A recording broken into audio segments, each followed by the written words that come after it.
Miarsa urusan banjir bandang sanding lintang ring sawetara desa ring kecamatan Banjar Buleleng mecikang wewidangan inucap rauhe mangkin sampun ngawit kebecikang.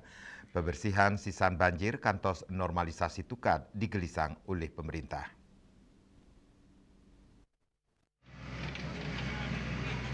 Sawetara alat berat ketedunang untuk mersiang sisan banjir yang sawetara genah, pemerintah Kabupaten Buleleng ngelintangi instansi sanema paikatan maut sae antuk naas pusanan banjir gala pungkuran, Sekretaris Daerah Kabupaten Buleleng Gede Suya Semawasang, penampen banjir kemargiang antuk meundangan termuatang nadunang samian bage, normalisasi tukat kemargiang oleh Balai Wilayah Sungai, saha mecekang saluran drainase oleh Dinas Pekerjaan Umum dan Tata Ruang. Jadi juga ada cari seluruh muspika kecamatan melakukan pembersihan di pantai Dencari dengan alat berat. Kita terus masih menggunakan alat berat untuk itu karena kalau manual mungkin tak terlalu lama karena sampah-sampahnya masih sangat banyak.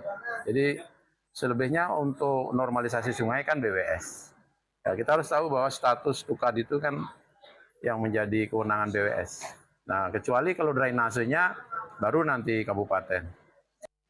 Lianan punika, pebuat logistik Majeng Kramo Sane Muatang sampun kedagingin ngelintangin wantuan saking Kramo, program TJSL, saha pemerintah daerah, sawetara Poman Kramo sampun nerima dana stimulan saking pemerintah Provinsi Bali untuk mencekang umah.